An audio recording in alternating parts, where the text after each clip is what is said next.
Hi there, this is Bravo 1, Bravo Team Airsoft, and I'm going to do a quick video on my Arvn Ranger build.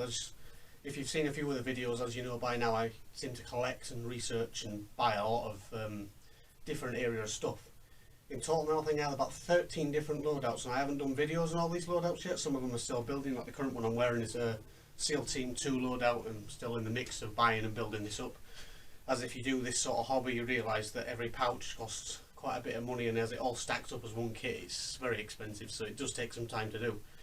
But given the circumstances of COVID, it's ideal to have plenty of things to look forward to buying and building, given time that we can't actually attend a lot of events at the moment with all the lockdowns coming in and out. So while that's been going on, I decided to build a Arvn loadout, mainly an Arvn Ranger. It's not based on a specific battalion or brigade or anything else like that, it's just a basic rough idea of how I've seen an Arvn Ranger. So I had this idea with Bravo 2 a while back and we talked about it, and I have seen a couple of people do Arvn Rangers before, but it's not been much different from the US side of things. I have a couple of books based on different units in Vietnam. Some of them are Arvn, and it talks about different uniforms and kits. Now, as far as we know, especially early war, the Arvn was basically the rag and bowman of the Vietnam War. They used anything they can get their hands on, like black market weapons, enemy weapons, whatever the Americans had given them, or vice versa from other units. I'm sure they probably had even stuff like SLRs. I've never seen it used, but it's possible, given how much of scroungers they were in this particular case. So early war, they was given all the stuff from World War II, so a lot of their kit was seems to be OG 107 type green combats, and then they'd have like M1 Grands, BARs, etc. Later war, they seem to have got more financing, more training and more equipment from the Americans and allies that were involved. So it seems that the kit developed over time. So the later war, you see them using, well, anything really. I mean, mostly using M16s, M60s, and they had their own uniform, which is known as the BDQ uniform, along with a few others that I'm going to talk about shortly. So basically, yeah, that's where it stems from, and I had the idea of what to build and what to buy and what I've done. For this particular loadout, I actually want a BAR, but I don't seem to get in one. But I thought it'd be a bit unique and it'd be iconic for this kind of thing. So like I said, we've seen people do Arvn before, but not the way we're doing it. When we've seen it, we've been seeing them using, people using Tiger Stripe kit, which from what we gather has been used by Arvn units of all different kinds. It was most commonly used between the Arvn Marines. That seemed to be their go-to kit, and you could tell that by the pocket. They had their version of a Marine badge for the Arvn. So it seems that Arvn Marines were the ones that used Tiger Stripe mostly, but we have seen other pictures of other units using Tiger Stripe kit. I think it was a lot to do with what they could get hold of or preference, but I also know that you could go to a local tailor shop and get a lot of these done. When I was reading the book about SOG, a lot of them took the shirts to people that could do sewing machines and sew all their pockets on their arms for them as opposed to doing it themselves, like what I've done on my SOG kit. So again, I suppose it's not as regulated as some of the other units. It's a matter of what you can get and what you can use. So I'm assuming that's why they had a mixture of different uniforms. Now, as I said, they used the OG 107s to begin with, and then later on they started using more patterns. And then eventually they established their own one called the BDQ uniform, which actually reminds me of the British Army one. Now these days obviously it doesn't matter because they use MTP type kit these days, and it all looks the same. Americas and several other countries always use a similar type of pattern. But when I was in the army, we used a uniform known as Combat Soldier 95, which was sort of, you know, a mix of black and brown and black, all in different blodges. And then eventually it's now known as the Tramps Combats, to the point that when I was in, it was a couple of years before they changed to the MTP kit, and they used to get all the ripped up stuff, and instead of going to Diffie and exchange and swapping it out for some new stuff, some lads would just throw it in the bins. And then one of my NCOs once said that we were going past these bins, and Gore-Tex Gary's in there, you could see a little head popping up out of the bin. And it was basically the local tramp that had jumped in the bins. I thought, I don't know why he was on the base, don't ask, I don't know. And he was getting all the Combat 95 type stuff out of the bins and then wearing it, you know, Gore-Tex jackets with big holes in it and what have you. But for some reason he did that, I don't know why, and I don't know how he got on the base, I don't ask. But the general idea is that that pattern we used at that time was very similar to what the Arvn BDQ uniform was. If you've seen any of the pictures on Google, you'll notice it's very identical. It's not the same, so you can't use it and get away with it, because if you could, I probably would have done that. But it's obvious that it is their own uniform and it's not a British one, but the pattern is very similar, but slightly lighter, I suppose. It's lighter and more fragrant in colour than what ours was.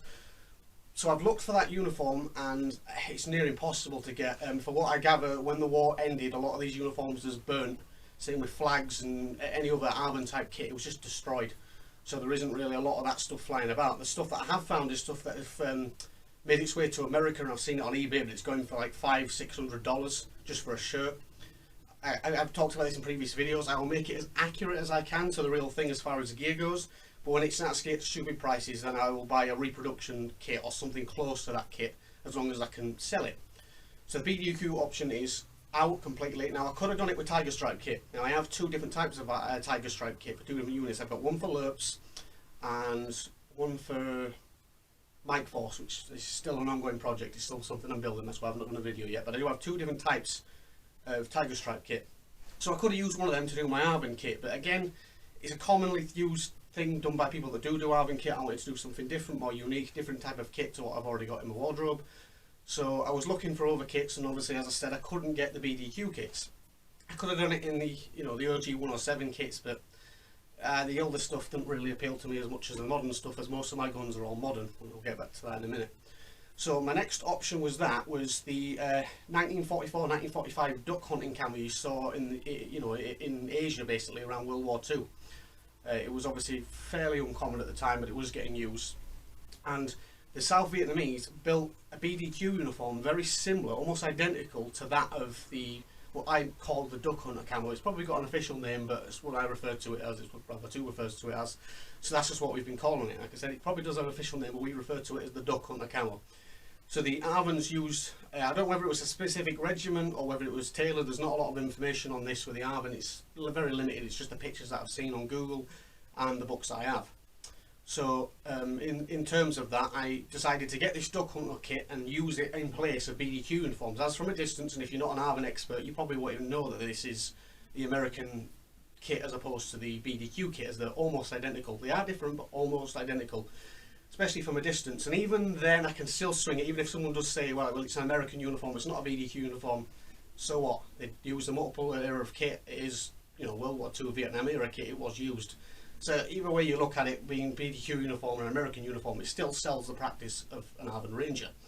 So that's what the kit is. I will grab the camera momentarily and I will go in a bit more in depth on the kit so you can see. Now the trousers I managed to get on eBay were 40–50 quid second hand. The real ones, they are a bit worn and a bit faded. The shirt I had a bigger problem with. I couldn't find a proper shirt, and the one that I did find ended up being in Sweden, and because of COVID, the restrictions on bringing deliveries in just made it near impossible, so I couldn't do that. So the next thing I ended up doing was going to Soldier and Fortune and buying a reproduction shirt, which is slightly different. I don't know whether it's just it's new and it's, you know, it's a reproduction and not a real one. So the colour contrast is slightly different on it, but from a distance and maybe over time it'll fade. So I'm hoping they balance out. So for that, I've bought a brand new reproduction shirt. I've had to iron the collars just to make it sit flat. And it's a lot thicker material than the trousers. It's a lot more heavy duty. In fact, I'm wearing a Erdl shirt from Soldier of Fortune, and it's a lot thicker than that. And you know, for a warmer climate, I would expect it being lighter like the trousers are. The trousers are basically like pyjama trousers when you wear them. They're that thin and that small. So I'm still working on that process. So right, I'm going to grab the camera. I'm just going to go over a quick glimpse of the uniform at a closer distance, just so you can get your own idea and spectre of how this particular pattern looks.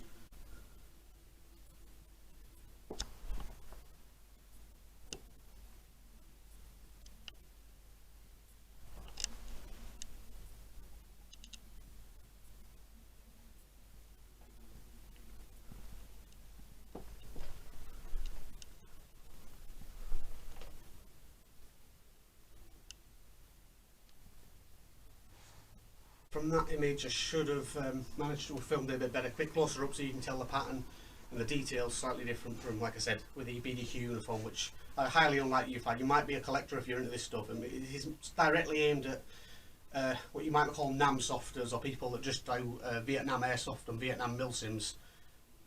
It's the more aim for that kind of people that are doing stuff. I mean, I have 17 guys in Bravo Team Airsoft throughout the UK. So we're not all on the same page and same dedication. Some of us like to go as far as I do, other people just like to do it now and then with one or two sets of kit, which is fine. Everyone's got the different level of things. But those that do want to do this kit, I've done these videos as a part to aid them in where to go, what to do and what to look for, and that's where I've kind of done the idea. And I've been asked to do these by several people, even that aren't in my group, just because they like the concept and the ideas of what I've got and why I'm doing it. So that's why I've done these videos. So if you are like a history actor and you've got all this high-end kit, you know, that's really good, all well-being, but if you think it's wrong, it's not necessarily aimed to be the OCD detail of BDQ uniform. It's just what I managed to get close to that uniform, so that's why I've done what I've done. So yeah, basically that is the unit. Now the next thing I have the red beret, which is what was commonly used by Arvn Rangers, as opposed to the red neck chief. A lot of them tend to have wore that. Now the beret I've actually got in my head, and I've actually shaped it like I did do when I was in the army with my beret, and it sits up quite nicely on my head, so it does look quite good. The only thing that's wrong with this particular beret is the cap badge. It's supposed to be, more commonly was a brass version of badge, but as scarcity to Arvn gear, I do have a problem obtaining a proper one. So unfortunately this is the closest I can get to an Arvn Ranger badge, and having properly. I did actually buy one for myself just before Christmas time, and I ended up giving it to Bravo 1 and then buying another one, and then I realised the one I give to Bravo 1 was an original rare one, and I can't seem to find that particular one again. So I've ended up settling with this badge. It's not, you know, entirely history accurate, but it's the closest I can get to an Arvn. It is a Arvn Ranger badge, I just don't think it's a berry badge. I think it might be a shirt badge or some such thing, I'm not quite sure, but that's the best I can get to that. So that's why I've gone for the Arvn badge. Until I can find a brass one that's at affordable price and I can actually get it, you know, then I'll buy a proper Arvn brass badge. But for now, that's what I've gone with. It still shows what it is I'm doing, so it works. So the red sort of neckerchief, I just use that with a red rag, because it seems that they made them out of a variety of different things. Again, it's another thing that seems to stand out as Arvn Rangers. I don't know whether it was a particular regiment or brigade. Again, my details on this are hazy because there's not a lot of knowledge to go on. So I'm still learning and going as I say with other kits. I'm still learning as I go along, and then I'm adjusting and adding things as I learn. So the weapon that I've actually got here as a mount at the moment, it is my real M56 pattern weapon. It's what I actually use for my LERP kit. Well, that was solely built for. But again, as far as web gear for Arvn, it seems just like the uniforms and the weapons, they tend to use whatever they can get their hands on. So it varieties of BAR belts, you know, M1 gram belts, M56, Australian and British slide type stuff. They tend to use a variety of different kit that they can get their hands on. So for that reason, instead of going out and building a specific weapon and spending another £100 and odd building it all up, like I have done with several other weapons, I have just used my my long range reconnaissance patrol weapon, which is or Mike Force, depending what I use it for. It's that sort of kit. This is the only original full set of weapon I have. The rest of them were all reproductions, and this was a lot of money, and I paid for this 5 years ago. If you're keeping track, it seems that Vietnam gear seems to go up every year. It gets dearer and dearer, even for the Reaper sucks. The jungle boots I'm currently wearing, I paid £25 for 5-6 years ago. They're now looking at £55 for these boots. It's getting quite scarce. I don't know if that's because Vietnam in general in the airsoft community is getting more popular, or the reenactment community, I'm not entirely sure, but everything in general, even the reproduction stuff, is getting dearer. So if you have Vietnam kit and you're unsure whether you stick into it, I'd advise you keep a hold of it and ideally know whether you're really out of the hobby before you sell it. Because if you do sell it, you might not be able to get it again, and if you can get it, you're going to pay 2-3 times the price of what you've got, which I've now learnt with the jungle boots. It's been a bit of a pain. So I'd advise keeping anything like that. Now with the Arvn kit, again, it's a lot of it is mixed kit, so that's why I've gone with the Arvn, the M56 weapon belt. On this, it's got 2 M56 magazine pouches that would hold 6 to 8 M16 magazines, because that's what I've used for this particular kit. It's got some Australian infantry jungle boots. You could have gone with the American ones, but because I have the Australian infantry jungle boots spare, I use actual US jungle boots and my Australian SAS kit. My Royal Australian Regiment kit is incomplete at this current moment, so they're just going spare, so I've just put them on the mannequin for now. So it has basically standard black Australian issue army boots before everyone started using the original jungle boots. I just thought it was, again, it was another more unique thing to do. I just don't want to have 7 loadouts that look exactly the same and call them one thing or another thing, so I do try to diversitise the kit and what have you. So that's that. I have I've put like a little capsule at the top up here. It's actually got paracetamol tablets in it, but it's to represent malaria pills. It's just basically one of them old camera film things that I seem to have seen them use on pictures. And then I've put like a bit of a metal chain on it, which I've seen them do. There's no butt pack on the back of this. I suppose I could put one, but because it's my LERP kit, I haven't got one on it. I've not adjusted it in any shape or way to this loadout. I've just thrown it on as it is. It's got 2 water balls on the back, I believe. I could be wrong on that. I've nicked them, I'm not too sure, because I do keep swapping kits out as of necessity of when I've needed them for various projects. So that's pretty much the kit. We'll talk about weapons. So if I just take this off his arm. So on this one, I have just put a M16A1. As again, as I said, the weapons, I can use pretty much anything, but for this sort of kit, I've gone with a late war version. So yeah, this is what I've gone with the mannequin. I've just put an M16A1 and M16 magazines on his kit. It varies for whatever weapons I could use. I've seen them even using Uzi machine guns. There's photos of Arvn using Uzis. I mean, unfortunately they don't do an electric blowback of an Uzi, and I've had the gas one and I wasn't overly impressed with it, and even then it was incorrect to the era. It was more of the 80s Uzi. So that's not something I wanted to use, even though I am a fan of the Uzi. I do like the Uzi. It was a good childhood weapon. I could use that, but for the sake of what I've got and how I'll use it, I'll just use the M16 for this particular idea. Again, I could use an M1 Grand, a BAR, an M1 and M2. It varies. I could really use anything. I've seen him using Tokharovs, AK-47s, Kar-15s, M60s, Nagants. I've seen them using absolutely a massive wide array of weapons, so I think it's a matter of whatever they can get. An interesting fact I found out after the war, around 1973 to 1975, before the war officially ended and the fall of Saigon happened, a lot of the Arvn blokes were only given up to 84 rounds a month, because the budget had obviously been cut with the American government collapsing in Vietnam, and they're not really sending them weapons, aid and gear anymore. They had to use what they had in form of, you know, ammunition, clothing, gear, food, to keep an entire army going. So from the documentary I read, it was, I can't remember which, I've seen a few different documentaries on Arvn when I was doing my research. He said that they got up to 84 rounds a month. I find that shocking, because I can go through more than that in, you know, one space of a magazine. These are mid-caps that hold about 90 rounds. So, you know, on suppression fire, I'm whacking out 90 rounds just on one go, and that's the entire month. Obviously, in realistic terms, this would hold about 18 rounds. So, you know, it'd be slightly different, and they'd probably use it on single shot. Well, you know, the Americans, well, we know the way they like to hip fire it on automatic and put more suppression and accuracy, but obviously at this time the Arvn can't do this anymore. They don't have the resources and the money and the support that they did have years prior to that. So you're thinking of 84 rounds a month for a gun battle for your entire army. I won't be able to do that. I'd switch sides and go to the north. At least they got more ammo and weapons and stuff coming in. So yeah, that wouldn't have been an ideal situation to be late war. So that's what I've used for this. I've just used the M16A1. As you know, it is a classic for all kind of units. It was more common, especially late war, so that's what I've used. But as far as using weapons, you can use a Thompson and a grease gun, M1, whatever you can think of. There's only certain things that I wouldn't go, like such as stuff like the Stoner machine gun, something that really was rare and unique, something, you know, that you really couldn't get a hold of, you know, or like a Sten gun with a suppressor, or, you know, the SOG sealed tight SF weapons. I wouldn't go so much with them, unless there's something like assigned to Green Berets or some sort of advisor to an SF unit. Then I have seen them using Kar-15s with grenade launchers and M16, M203s and all that stuff, but special circumstances. This is just your bog standard Arvn Ranger built here. It doesn't have a pistol on it. Naturally, if I was to use this in a kit, I would more likely have a pistol, just because that's a personal thing for me. I am a pistol guy. I like rifles and I like pistols. Submachine guns I don't use a lot. Shotguns, I can see behind me, I do actually have a couple of shotguns, but I don't really use them, more for collection purposes. I mean, hell, I even have a Winchester. I like guns in all aspects, but as far as actual practical use in the field, I tend to go with handguns and rifles more than anything else. I don't have a lot of patience with sniper rifles. I do love them, but me and patience with that's not a really good thing. And obviously machine guns, as I own 3 machine guns currently. And for this, I can only really I might be able to get away with the RPK or the M60, but the Stoner has really well out, because we know they were really uncommon and they're only used by the SEALs, so you can't really get away so much for that. So yeah, that's weapons aspect. I have my Vietnam watch on it. It's not really on there for a specific reason, other than just to buff the mannequin up, make it look a bit better. I will turn it around quickly and show what's on the back. I do have the Arvn Tiger on the arm, because that seems to be what they've done here. Sometimes they had specific units or brigades on top of the arm.